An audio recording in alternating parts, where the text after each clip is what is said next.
नमस्कार, देवभूमि समाचार में आपका स्वागत है। आपके साथ मैं रीना झा बालियान। खबरों का रुख करेंगे, लेकिन उससे पहले एक नजर डालते हैं इस वक्त की हेडलाइंस पर। पीएम मोदी के उत्तराखंड दौरे को लेकर तैयारियों में जुटी बीजेपी, लेकिन कांग्रेस ने उठाए सवाल। कहा मंदिर जाएंगे तो पिरान कलियर क्यों नहीं।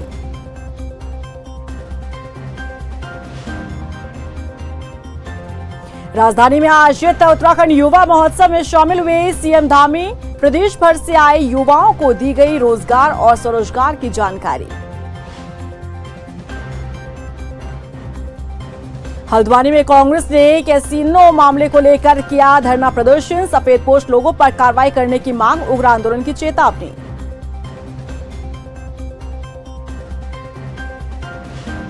भारत तिब्बत पुलिस सीमा बल को मिले 27 जाबाज ऑफिसर। पासिंग आउट परेड के बाद आईटीबीपी की मुख्य धारा में हुए शामिल।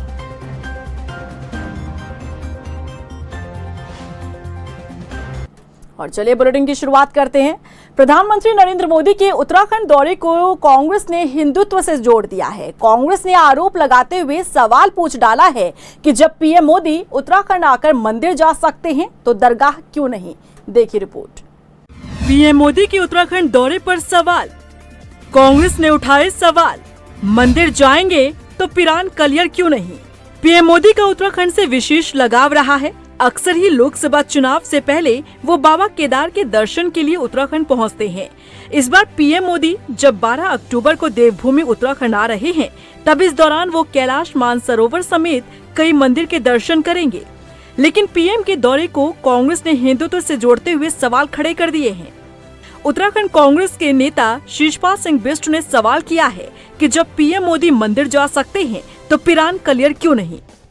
आप मंदिर में जाएं, आदि कैलाश जाएं, उसका स्वागत है, लेकिन यहाँ पर जो है कई गुरुद्वारे भी हैं। रीठा साहिब जैसा पवित्र धार्मिक स्थल उत्तराखंड में है, पिरान कलियर भी हरिद्वार में है, वहाँ भी उनको जाना चाहिए।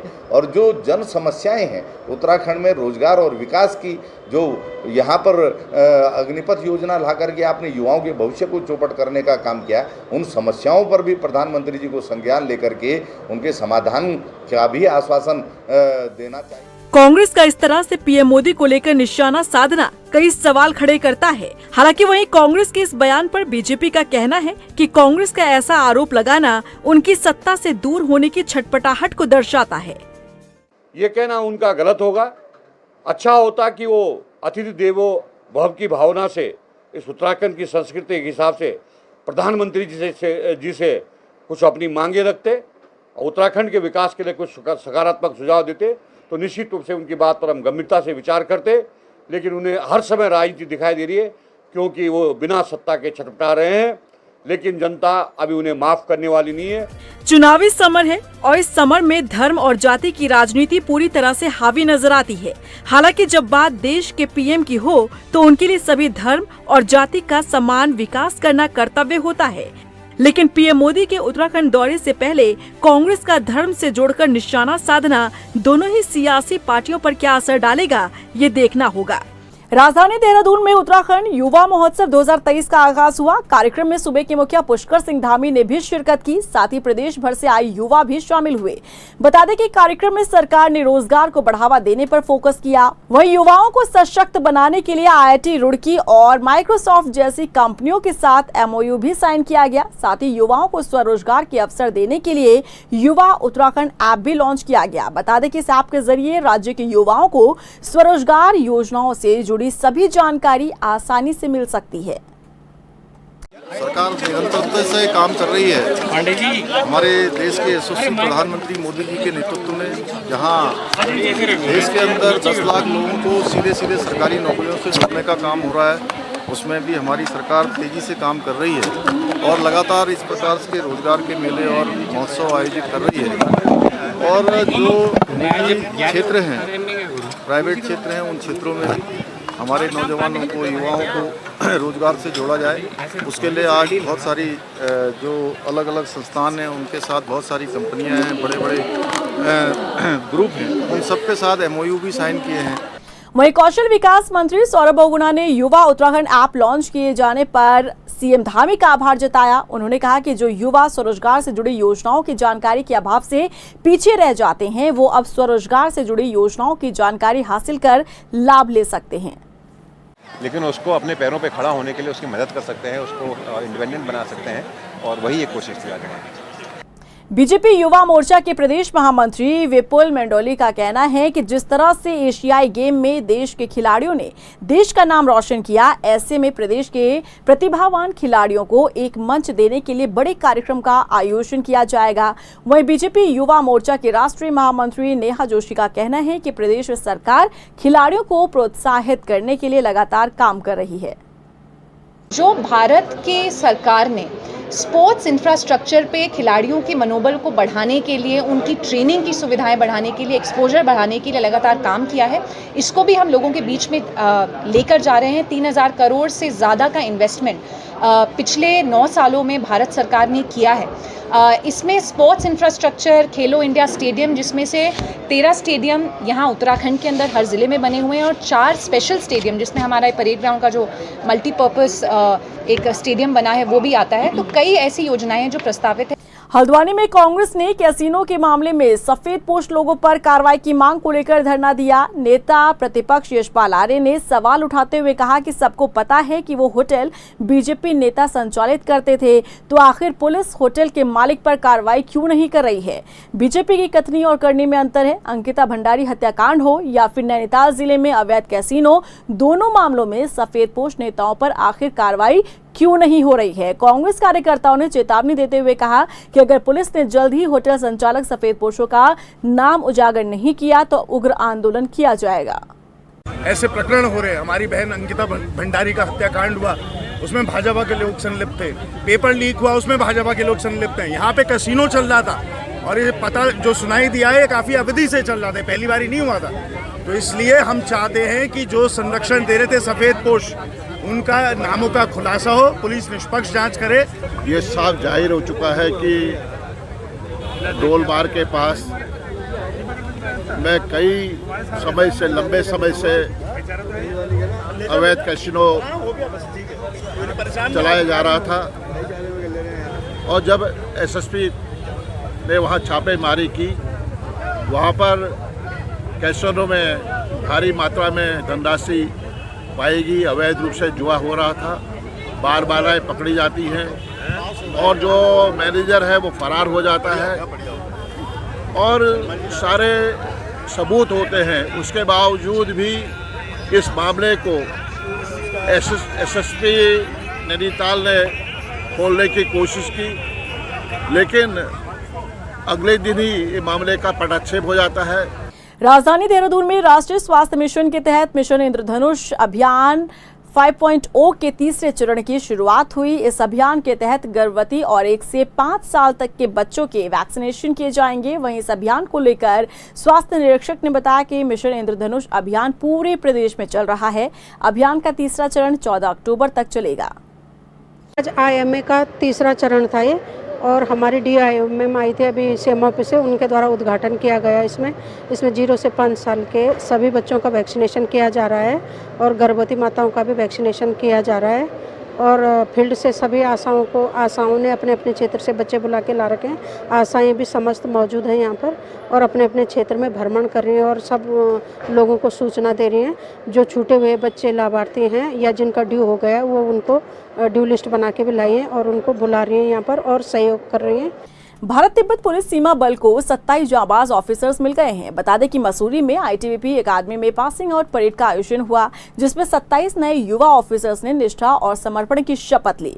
पासिंग आउट परेड में शामिल हुए ITBP के महानिदेशक ने नवनियुक्त ऑफिसर्स को बधाई दी। वहीं कठिन परिश्रम के बाद ITBP की मुख्यधारा में शामिल होने वाले ऑफिसर्स ने कहा कि आज उन्हें गर्व महसूस हो रहा है। सबसे पहले तो बहुत खुशी हो रही है सर कि आज इतना इम्पोर्टेंट डे है। सर मेरी फैमिली और फ्रेंड्स मेरे साथ हैं, और सर ITBP सर जैसे आप जानते हैं इस टाइम पे सबसे इमर्जिंग फोर्स है इंडो चाइना रिलेशन को लेके, और जैसे एक्सपेंड हो रहा है हमारा बॉर्डर चाइना साइड। अभी आपने देखा होगा कि सिक्किम में डिज़ास्टर मैनेजमेंट जितना भी होता है उसमें जो स्किल्स रिक्वायर्ड होती है उसमें ITBP सबसे आगे है सर। स्कूल बस ड्राइवर को प्रशिक्षण देने के बाद अब RTO Dehradun school van driver को प्रशिक्षण देने की पहल करने जा रहा है। अक्सर ऐसा देखने को मिलता है कि स्कूलों की छुट्टी के वक्त शहर में जाम की समस्या देखने को मिलती है, जिसके चलते ट्रैफिक व्यवस्था को सुचारू रूप से चलाने के लिए आरटीओ इस पहल को करने जा रहा है। साथ ही आरटीओ स्कूल वैन चेकिंग अभियान भी चलाने जा रहा है, जिसमें देखा जाएगा कि स्कूल वैन में तमाम वो सुविधाएं उपलब्ध हैं या फिर नहीं, जो कि आपातकालीन स्थिति में उपयोग में लाई जा सकती है।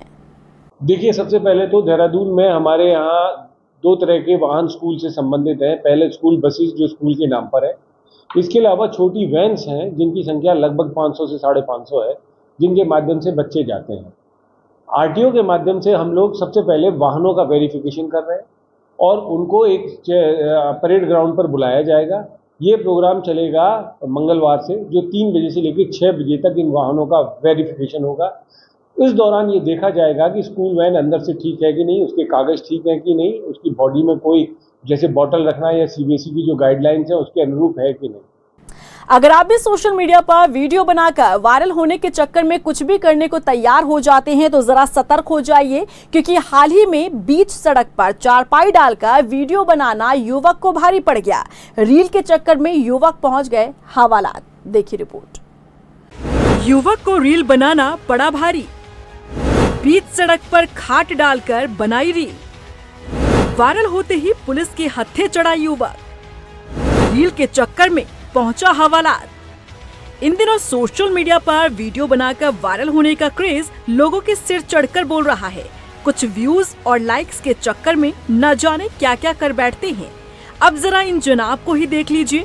बीच सड़क पर भला चारपाई लगाकर कौन सोता है, लेकिन जरा ठहर जाइए, ये जनाब आराम नहीं फरमा रहे हैं, ये तो बना रहे हैं अपनी रील ताकि सोशल मीडिया पर फेमस हो सके।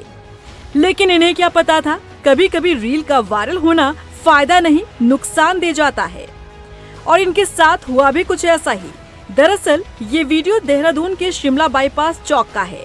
वीडियो में देखा जा सकता है कि युवक ने बीच सड़क पर खाट बिछाई और चादर ओढ़कर लेट गया। आसपास से गुजर रहे लोग भी सोच में पड़ गए कि आखिर ये क्या हो रहा है। लेकिन जब वीडियो सोशल मीडिया पर वायरल हुआ और पुलिस के पास पहुंचा, तो पुलिस ने वीडियो में नजर आ रहे शख्स समेत एक और युवक के खिलाफ कार्रवाई की। गौरव कश्यप देहरादून के सिवला कला और अब्दुल शमी मेहुवाला का रहने वाला है। इनके खिलाफ मुकदमा दर्ज किया गया। सोशल मीडिया पर एक वीडियो मिला जो सेंट जूड चौक पर चारपाई लगाकर प्रातःकाल वहाँ पर बैठ गए और वहाँ पर रील बनाई गई थी, उसको अपलोड कर दिया गया था, जिसमें बहुत सारे पब्लिक के नेगेटिव कमेंट्स भी आए और उसमें इस चीज़ की भर्त्सना भी की गई कि एकदम एक्ट गलत है। और इसको संज्ञान में लेते हुए पुलिस की जो सोशल मीडिया सेल द्वारा इसको संज्ञान में लेते हुए इसमें जाँच की गई और जाँच के बाद इसमें थाना पटेल नगर पर मुकदमा भी 2 लोग पर दर्ज किया गया, जिनका नाम गौरव व अब्दुल है। और इनके द्वारा बताया गया कि अपनी रील्स बनाकर लाइकिंग्स के लिए उनके द्वारा प्रातः जो है चौक पर खटिया चारपाई बिछाकर एक रील बनाई गई थी और भविष्य में उन्होंने कहा ऐसी गलती नहीं होगी। लेकिन जो इन्होंने नियम विरुद्ध कार्य किया, जो पब्लिक सेंटीमेंट से जो कमेंट्स देखे गए, जो कानूनी रूप से विधि सम्मत नहीं था, उसके खिलाफ 2 लोग के खिलाफ मुकदमा दर्ज कर लिया। ये पहला मामला नहीं, इस तरह के न जाने ही कितने लोग सोशल मीडिया पर वायरल होने के लिए अटपटी चीजें करते नजर आ जाते हैं। लेकिन जब ऐसा कोई एक्ट जो अशांति फैलाने का काम करे या फिर नियमों का उल्लंघन करे तो यकीनन कार्रवाई लाजमी है। बहरहाल देखना होगा पुलिस की इस कार्रवाई के बाद क्या सोशल मीडिया पर इस तरह के वीडियो बनाने वाले सतर्क होते हैं या फिर व्यूज और लाइक्स के चक्कर में ऐसे वीडियो बनाने का सिलसिला जारी रहता है।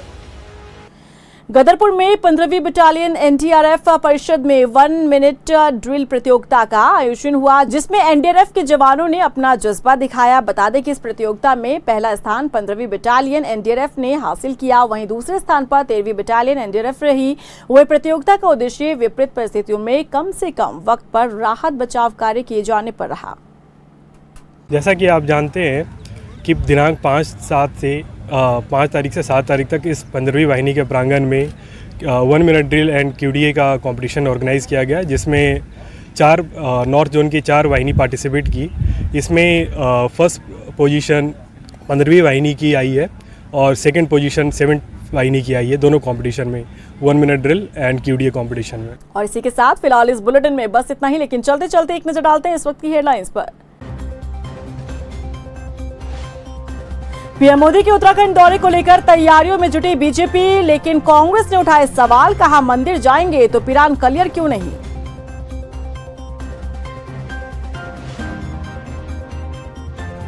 राजधानी में आयोजित उत्तराखंड युवा महोत्सव में शामिल हुए सीएम धामी, प्रदेश भर से आए युवाओं को दी गई रोजगार और स्वरोजगार की जानकारी।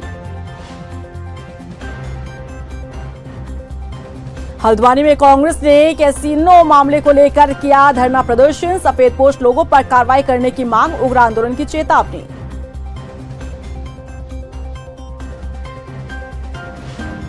भारत तिब्बत पुलिस सीमा बल को मिले 27 जाबाज ऑफिसर, पासिंग आउट परेड के बाद आईटीबीपी की मुख्य धारा में हुए शामिल।